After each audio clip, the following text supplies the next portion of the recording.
Hello la Didi Family, aujourd'hui c'est une petite vidéo un peu plus particulière où je vais avoir envie, en tout cas avoir besoin de votre avis là-dessus. N'hésitez pas à voir un petit peu toute cette vidéo. Et puis je me suis permise aussi de vous demander votre avis à chaque fois sur Instagram pour avoir un peu plus... pour pouvoir échanger déjà un peu plus directement avec vous et par rapport à ce que vous avez à me dire sur les différents sujets que je vais aborder. Hello la Didi Family, aujourd'hui on va un petit peu s'intéresser aux métisses et aux préjugés qu'il y a, aux clichés qu'il y a sur les femmes métisses. De plus en plus de personnes m'interpellent là-dessus en me disant oui mais toi t'es métisse donc tu comprends pas, tu vois quand tu fais ça en fait c'est hyper facile pour toi parce que bon comme c'est plus clair de peau forcément ça marche plus. Non mais t'as pas vu à quel point toi t'es belle en fait. Toi t'es qu'une bruntie, toi t'es pas noire. Quoi on me dit ça? Pourquoi? Je ne comprenais pas. Et donc je me suis intéressée à trois clichés. Plus particulièrement pour essayer d'un peu de comprendre et d'échanger avec vous. Donc n'hésitez pas à me dire, ça me fera très très plaisir. N'hésitez pas à me dire vous votre avis dessus sur chacun des points que je vais aborder aujourd'hui.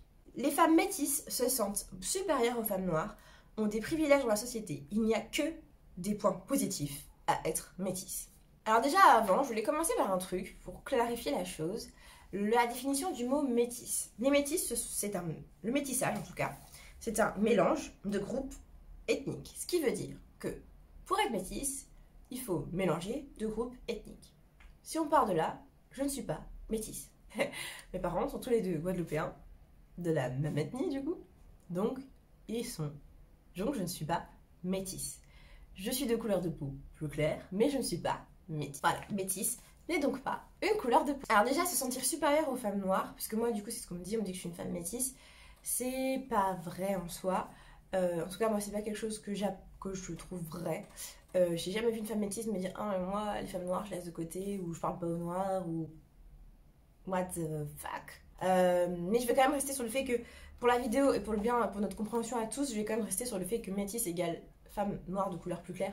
Cette définition est ridicule d'ailleurs que je viens de donner, mais bon. Non, après on a des privilèges, ça oui, je vais pas me mentir. Forcément, vu que je suis plus claire de peau et que la société met en avant des gens plus clairs de peau, je vais forcément avoir plus d'opportunités que certaines et on va me donner plus de crédit, ça c'est vrai. Même dans le boulot on s'en rend compte parce que une femme noire, une femme qui va être noire de peau et une femme qui va être plus claire, celle qui aura souvent les moins galéré entre guillemets pour accéder au même poste que l'autre, et ça sera la femme plus claire. Je sais pas si c'est vraiment fait intentionnellement. J'aime me dire que je vis dans un monde de bisounours et que c'est pas fait intentionnellement, mais c'est moi, vous voyez, c'est un peu ma naïveté qui me dit ça, alors qu'en vrai j'ai aussi mon côté un petit peu réaliste qui me fout des baffes des fois et qui me dit non, tu te rends bien compte que c'est parce que t'es plus clair que l'autre. Si toi t'as eu le contrat ou si toi t'as eu même dans le monde de la beauté, dans le monde de l'Instagram, que forcément des fois les marques m'envoient des produits à moi plutôt qu'à une autre parce que je passerai mieux sur leur fond, parce que je passe mieux.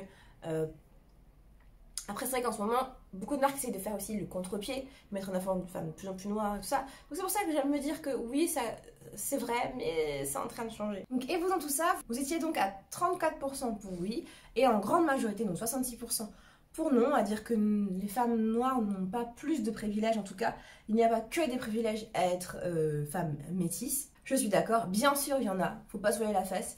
Et je pense d'ailleurs que le fait d'accepter le fait qu'on en est, et de dire et reconnaître en tout cas le fait qu'on en est, c'est aussi bien pour les femmes qui ne sont pas métisses, plus foncées, et du coup leur dire je reconnais ce que j'ai, je ne crache pas dessus bien sûr parce que voilà, mais je ne dénigre pas non plus les autres. Je pense que pour moi c'est le meilleur compromis.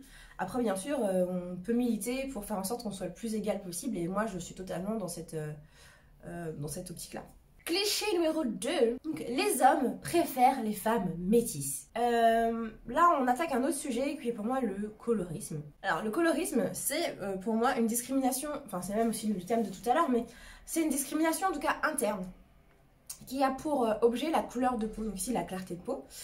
C'est historique, c'est identitaire. Pour moi ça c'est quelque chose, il faut se rendre compte en fait d'où ça vient, parce que pour moi c'est vraiment se rappeler que notre couleur de peau a une histoire, une identité très forte, Avant, les esclaves étaient traités, étaient en tout cas catégorisés, étaient traités en fonction de leur couleur de peau.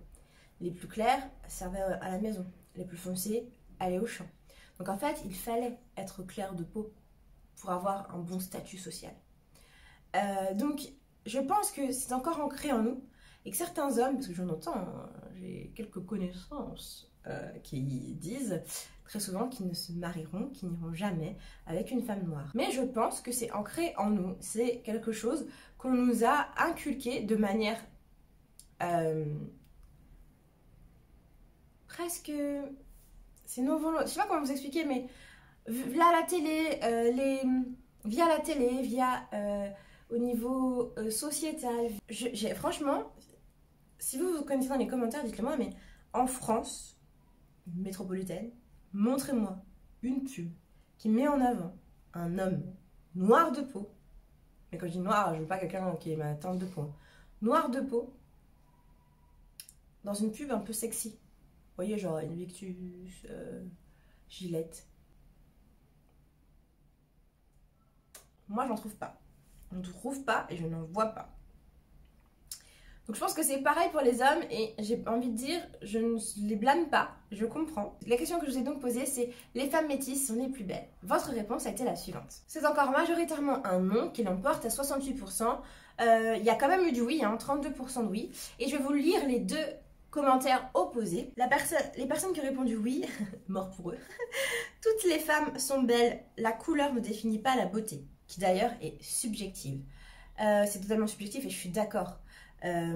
Toutes les couleurs de peau sont magnifiques et je tiens quand même à le dire et à le répéter pour pas qu'on se dise que moi j'ai dit que c'était noir et non. Non. Toutes les couleurs de peau sont magnifiques et je pense qu'on peut tous y trouver un charme. Néanmoins, vous voyez, à contrario, certains disent, et là c'est une parole d'homme, franchement, sans aucune hésitation, donc il a voté oui, vous êtes à mes yeux les plus belles femmes du monde, des petits rayons de soleil au milieu de toutes ces femmes qui se retapent ou autres. Je vois pas du tout le rapport entre les femmes noires et celles qui se retapent. Après, je pense qu'on parle beaucoup de choco, vous savez, cette crème qui vient éclaircir la peau. Si les femmes font ça, c'est pour une bonne raison, c'est pour ton commentaire, c'est pour ce genre de commentaire. Je me comprends en disant cela, clin d'œil, moi je comprends pas. La preuve, toi par exemple, quelle beauté.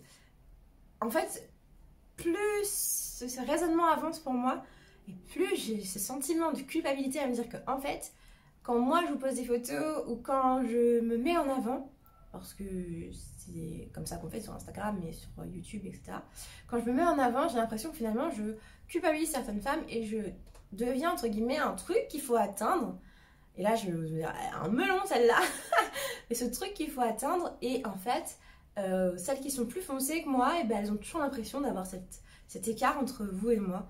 Alors qu'en fait, pas du tout, chacun a sa beauté. Justement, c'est pour que les femmes qui sont comme moi puissent aussi se reconnaître. Et parce que moi, quand j'ai commencé YouTube, quand j'ai commencé Instagram, il n'y avait pas tant, en fait, il n'y avait pas tant de femmes métisses, enfin de couleurs de peau métisse, mais ça n'existait pas, de femmes comme moi en fait. Et j'avais besoin de m'y retrouver. Parce que les soins pour les autres femmes, les autres catégories de femmes, types de femmes, c'est moche de dire ça, mais il n'y en avait pas, On peut. Donc voilà, merci en tout cas d'avoir noté ton avis, hein. Dire les avis contre, moi ça m'enrichit toujours énormément, mais vous voyez là, ça me donne un petit sentiment de culpabilité qui est pas bon du tout.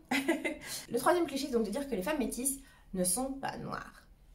Et pour moi là, c'est très très dur, parce que je vais d'abord commencer par vos réactions. Vous avez été 77% à me dire que je suis noire, et 23% du coup à dire que je ne suis pas noire.